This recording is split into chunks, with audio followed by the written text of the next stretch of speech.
Thank you, Naz. That's Just very one point, complete. Sadia. Asad, I'll have to cut you I off. forgot this listing aspect. You're absolutely right, and as Naz also mentioned, yes, I think there has been a perception that there is excessive regulation. And of course, one aspect was the requirements of the code, which, which made perhaps many companies were not listing. There are many other, onerous regulations. So apart from this change, SECP has also issued a new IPO regulation framework, I think, advised stock exchange, which does away with many other regulations also. And you must have seen that there is a trend in the last 1 year of cutting the regulation, cutting the cost, enhancing ease of doing business, because obviously this is a fact. We know that capital formation in Pakistan is very low. The investment to GDP ratio is one of the lowest in the world. There are no listings happening. Even the existing companies were not able to, issue right shares because of too many regulations. So I don't know whether you have seen a new regulatory framework on, which actually has cut down 80–90% of the requirements, because, I mean, why should companies, if they want to raise capital, listed companies, and if the investors want to, subscribe, why shouldn't they be able to do that? So there were too many requirements that you have to do this, you have to do that, and so that we want capital formation, we want risk-taking, we want innovation. And frankly speaking, what has happened is that, you see, we are a very small size country in terms of the capital and the business. And what has been happening is that whatever new regulations come in the US and in the UK, those are mature markets. When they were at our stage, probably 100 years ago, there were no regulations.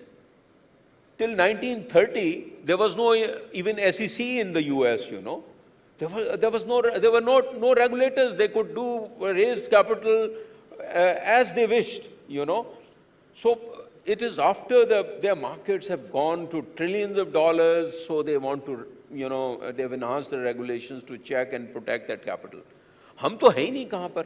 हम अगर वही regulation ले आएंगे जो कि $1 trillion economy को regulate करने के लिए है, तो that perhaps may not be appropriate. So I think need in Pakistan is to promote capital formation and risk-taking. हमारे मुल्क में risk-taking नहीं हो रही है, entrepreneurship नहीं develop हो रही है, तो we have to cut the regulation.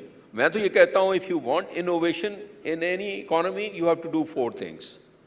You have to cut the regulation, you have to cut the taxation, you have to reduce litigation, and you have to cut the size of the government, because that is also a huge burden. You do 4 things, you will see that innovation will start taking place and the economy will change. Thank you. Thank you, Asad. I think we'll need part 2 of the seminar. I'm reluctant to take away the mics from those who already have it in their possession. So very quickly, I'll ask you to keep your questions short and target one particular panelist. Well, this is Sayyada Hurulan, Manager Education Training from the Institute of Chartered Accountants of Pakistan. First of all, I really appreciate a very pragmatic and perspicacious talk from all the panel members, which is really based on the dichotomous approach of being compliant or explain, which has recently been introduced in the Code of Corporate Governance. It is very unfortunate with the mindset of our SMEs that we are actually the people who love to stay at the safe harbor of the known. And if we correlate the newly issued Code of Corporate Governance with the Corruption Perception Index, Pakistan does not stand at a very good position. So don't you think that we are actually providing a gateway to those companies who are already reluctant to pay taxes, and they are reluctant to be compliant in reality, and they love to do box ticking? So don't you think it is actually a gateway for them? So I would like Mr. Asad Ali Shah to first answer my question, and then I would like the other panel members to shed some light on it. Thank you so much. Asad, you're on the spot. It's just you, because then there's a last question, and we're already behind schedule, so apologies, Amir. We'll be there in a minute. Asad. I think I've largely already discussed this. Look, I mean, when you're talking about corruption, yes, corruption is bad for the economy, but a very good example that I can quote is that compare us to the Bangladesh economy. Bangladesh is growing at 8% now. We are growing at 2%. They were half of our GDP when they became independent. Now they have crossed us in GDP also. But in terms of corruption, they are way ahead. You know, their corruption index, Pakistan is 117, Bangladesh is 147. So corruption is not I mean, it is an issue. I'm not saying that we should not curb corruption, but it is not the key thing that is stopping us from growth. In Bangladesh, I think many of our professionals are sitting. I remember even the audit profession, वहाँ पर हाल ये है कि audit fee में भी kickback देते हैं वो. तो वो corruption में तो हमसे बहुत ज़्यादा आगे. So you see, we have to appreciate that our lack of growth and lack of capital formation is because of, you know, many things, and I highlighted these. I think the 4 items that I mentioned, we need to cut the taxation rates. We need to cut the government size. Our government size is too big. We have to cut the regulation, and we have to reduce the litigation, you know, to provide a better playing field to improve the businesses. Sari jo dunya jo tarakki ki hai, even colonization started with the corporatization. It was the East India Company, you know, and other chartered companies. So it is for the business they came here and, you know, did all these innovations or whatever. So बात ये है कि we have to improve the business, and improve business को you can't teach them. You can't, you know, teach them how to do business, otherwise you're out. I think we have to change our approach. Thank you, Asad. The last question standing between us and Chairman SEC. Quickly, I want to ask Fawad Saab, he said in good thought in 2017 code, it was consensus was reached that rule-based approach is appropriate.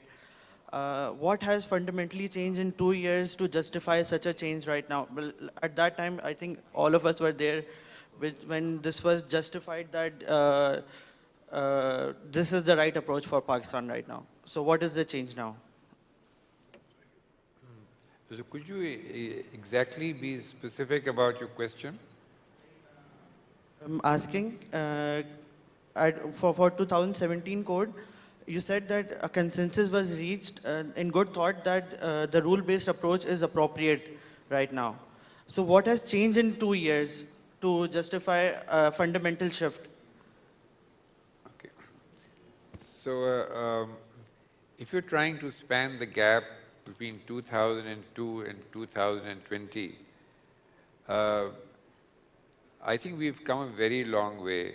So just understand that from a situation where a board of directors used to meet simply because there was a requirement of the company law to meet, and board meetings used to be done purely on paper.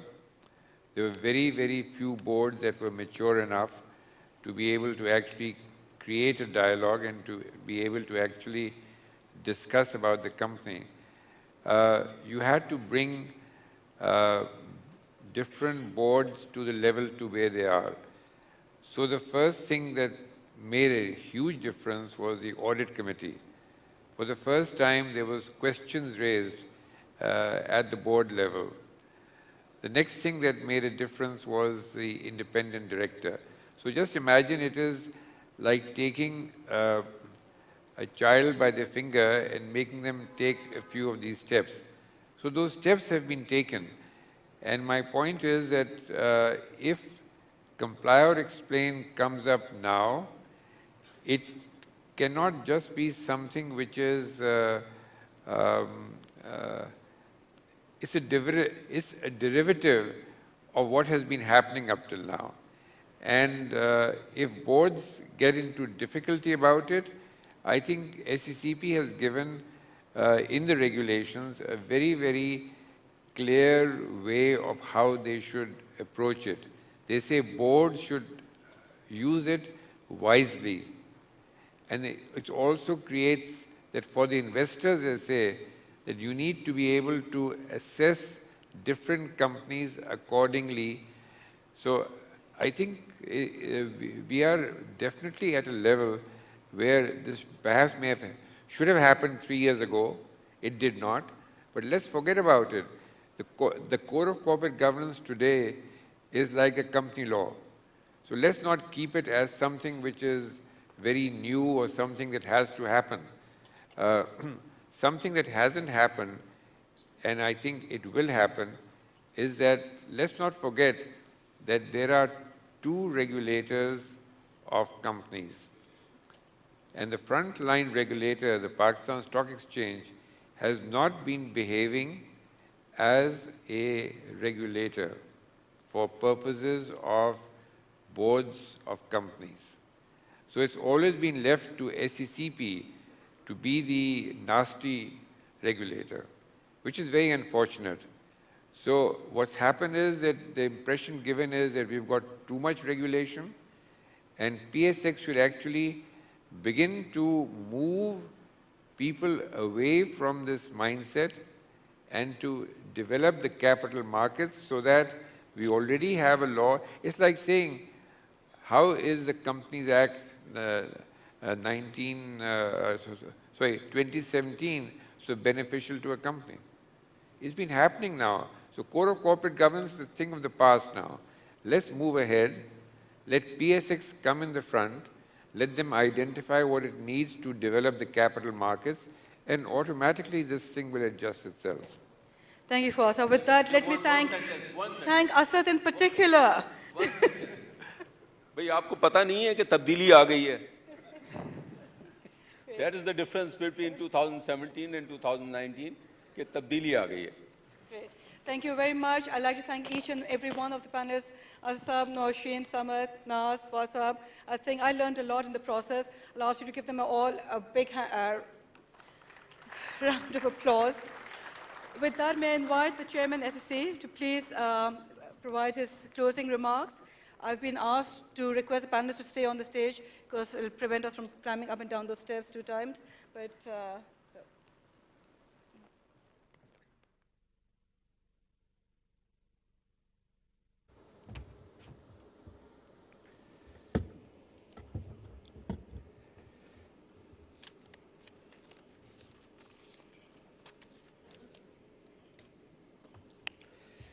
Bismillahirrahmanirrahim.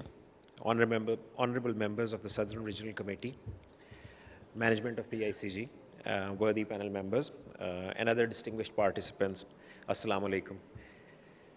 It's a pleasure to be here today, surrounded by people who are all dedicated to professional excellence. I would particularly like to thank ICAP and PICG for inviting me to share the regulator's perspective on embracing the comply or explain approach to corporate governance. I must say that I'm very happy that I made the extra effort in cancelling one of my other engagements to come and attend at least part of the panel discussion, because if I may use the word frustration in a positive sense, I can sense a sense of frustration or a positive frustration for the need to change and for the pace of change. So I think in that context, it would be good if I start with a brief historical perspective of the governance framework. You might be aware that the first institutional effort in the form of Code of Corporate Governance was launched by SECP in 2002, and it was ably supported and participated and given help by the ICAP in that effort. Now, this code helped publicly listed companies to formally devise a good set of governance practices. After almost a decade, SECP then initiated a review of the corporate governance practices, and as a result of that extensive public consultation, the 2012 Code of Corporate Governance came about. This mandated the representation of independent and executive directors, self-evaluation of the boards, directors training, and additional committees of the board. Another step was the 2017, when the 2000 code evolved into the Listed Companies Code of Corporate Governance Regulations. If we take a broader look from 2002 to 2017, I think it is marked by a shared vision, a measured approach, perhaps slow results, but definitely we have achieved a lot. In terms of, if we look at the achievements, I think